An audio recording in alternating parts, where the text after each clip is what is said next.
Have we met before? Possibly in Michigan, in some strange department store. We won't see him anymore. Hey humans, it's Hannah. Welcome back to my channel, or if you're new here, I do videos on creepy and disturbing things.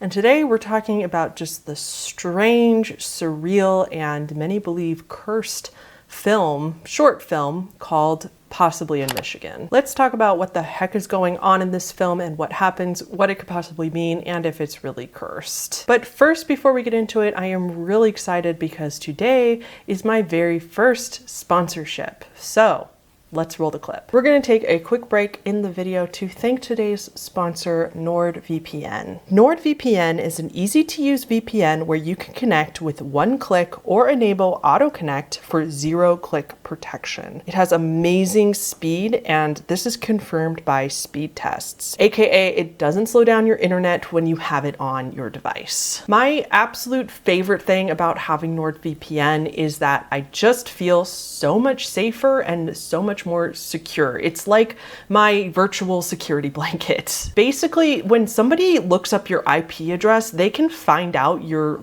location and where you are, which is super creepy, yes. But if you have NordVPN on your device, NordVPN will literally give you a different IP address that is not attached to your real location. So no one can track you or your online activity. Safety, of course, is number one, but my second favorite thing about NordVPN is that if a streaming platform or if a movie is not available in your country, NordVPN can fix that. All you have to do is simply change your virtual location. This means that you can get all the movies that aren't available in your country by simply opening the map, clicking a location, and you'll be connected to that location in seconds. Y'all know Halloween is coming up, and I don't want to be limited on the movies I can watch just because it's not available in my country. So basically, if you don't have NordVPN on your device, then not only are you not safe, but you're limiting yourself. Go to nordvpn.com/thehorrible to get a 2-year plan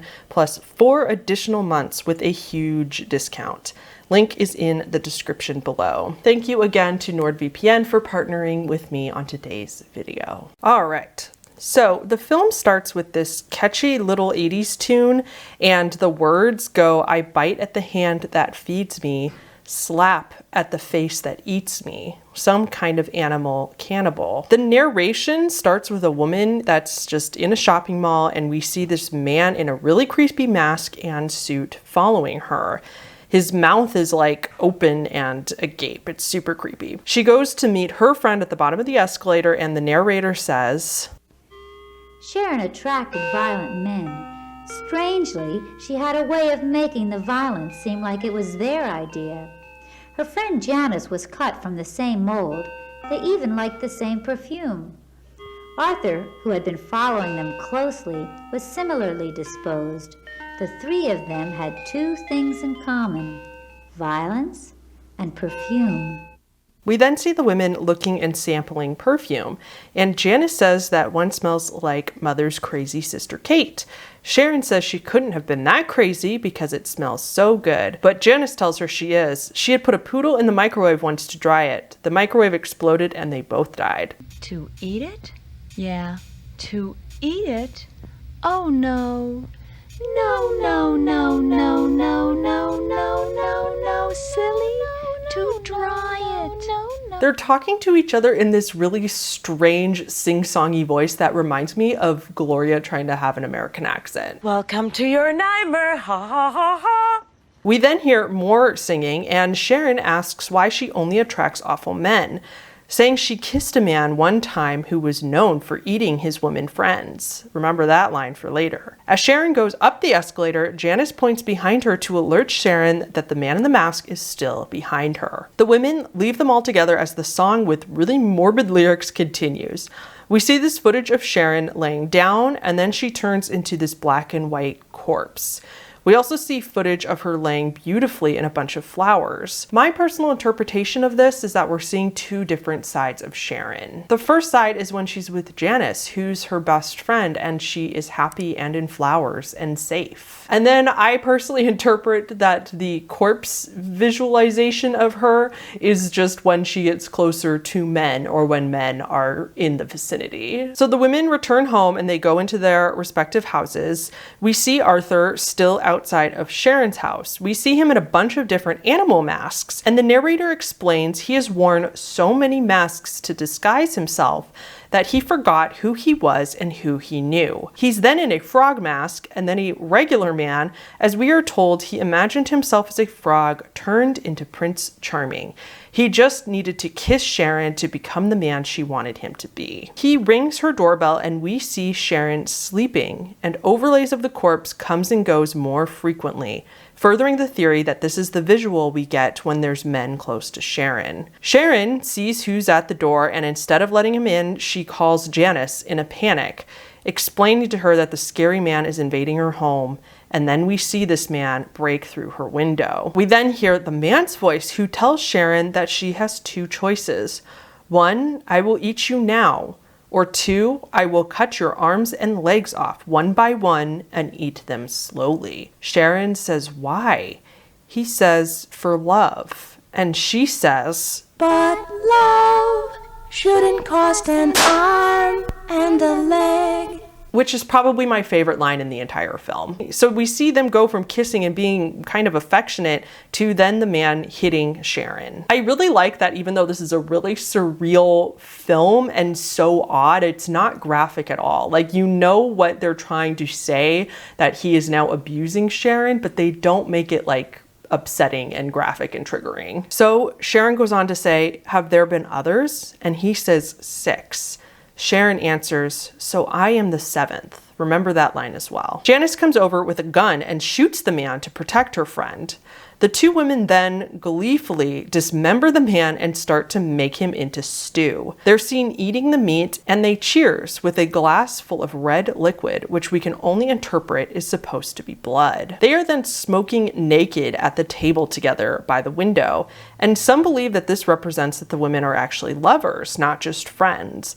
I personally just think they were washing their clothes after cleaning up their crime scene. But in all seriousness, I actually think their nakedness represents their comfort in one another's presence, and that the smoking means that they are both relieved that the man is gone. They then clean up the bones and put them in a trash bag, and I can't be sure, but I am fairly certain that Sharon spits into the bag before it's sealed. The film then ends with Janice and Sharon watching out the window as the garbage man takes the evidence of their deed away. Okay, so that's a synopsis of the film. Cecilia Condon, I'm sure I'm saying her last name wrong, so I'm really sorry if I am, but she is the mastermind behind this thing. Cecilia was born in 1947 in Philadelphia, Pennsylvania. Cecilia is quite the artist. She's won several awards and her work has been featured in exhibits and museums. But she's best known for this film as it went viral on Reddit in 2015. It's also very popular on TikTok now. This one here smells great. Which one? Smells like Mother's crazy sister Kate. Oh, you think so? Yeah, I do. It smells so good. She couldn't have been that crazy. I don't think so. Oh, you don't think so, huh? No. Well, she put her poodle one time in a microwave oven. To eat it? Yeah, to eat it? Oh, no. No, no, no, no, no, no, no, no, no, silly, to dry it. But it exploded, and they were both found dead. She must have been out of her head.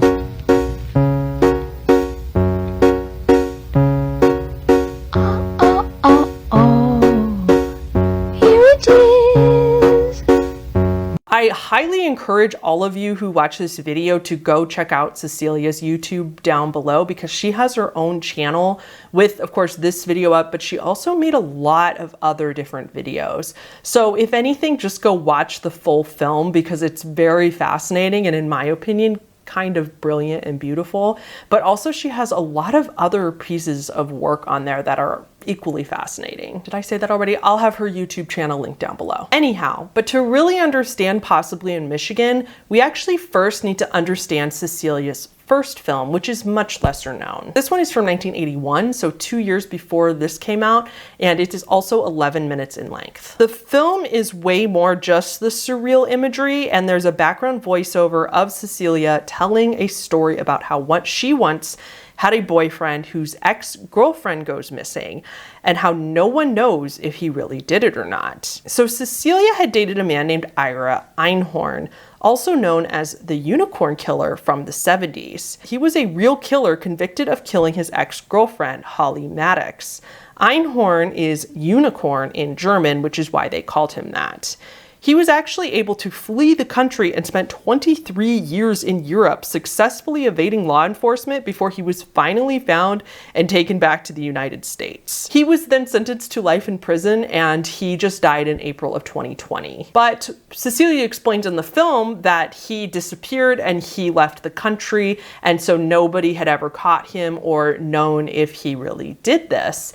And at the time that she made the film, he was gone. And so she mentions that in the film, and it's interesting how now, many decades later, he has now been found and caught. But most importantly, this first film ends with a very important quote. I dreamed that it was me and not her that he killed 2 years ago.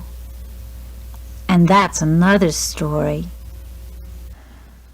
And according to an interview with Cecilia, the woman herself, Possibly in Michigan is that other story. So remember those couple of lines I told you to make note of when we were going through Possibly in Michigan? Like how Sharon only dated bad men and once kissed a man who was known for eating his woman friends. And then how Arthur mentioned that he had killed 6 others and that Sharon was supposed to be the 7th. Those are, at least I'm pretty sure, really important references in Possibly in Michigan to the murder of Holly Maddox. Cecilia also said about Possibly in Michigan in this same interview, "In much of my work, men are presented as brutal shapeshifters. Throughout the film, author transforms through male stereotypes such as a pig, wolf, frog prince, and Prince Charming, ultimately mutating into a deadly cannibal with a continually open mouth." So that mask that he wears in the beginning that's closest to a human, where he's all gape-mouthed, is, while very creepy, was actually intentional to represent his cannibalistic nature. And when he's not shape-shifting, that's like his real form. As you've probably gathered by this point, Cecilia definitely makes most of her films from a feminist perspective. And you'll see those themes throughout this film and her other works. A lot of the theme is often women who have bonded over being victims and then somehow taken back some of that power, or just healing from extremely traumatic events from the past. So as a full summary, the film is really about 2 women that are victims, and they then, flip the script, and the man that's chasing them becomes their victim instead. But really, it's about the womanly bond and that friendship and banding together to take back their lives when they have been victimized. So that's kind of the interpretation of the film. Let's also talk about how there's been this rumor that the film is cursed. And I mean, there's really not too much to it, but yeah, it went viral on Reddit and that kind of rumor started. And then it going back on TikTok, having viral cursed movies is a very popular concept, I think. And I mean, it's just a rumor that if you watch the film, something really bad will happen to you, or you'll die, or somebody else will die, or something like that. I've seen it many, many, many times though, and I have had no issues. So I don't think that it's actually cursed. I think just because it's so weird, people, of course, just kind of think that because it makes it more fun to watch. All right, so that is Possibly in Michigan. Hope you guys enjoyed kind of taking a short but deep dive with me there. And a huge shout out to all my Patreons on the screen right now, especially Colin Holmes, Deck of Cards, Creep Me Out, and Alice Paul. But of course, a big thank you to everybody. Thank you again to NordVPN for sponsoring today's video, and I will see you all in the next one.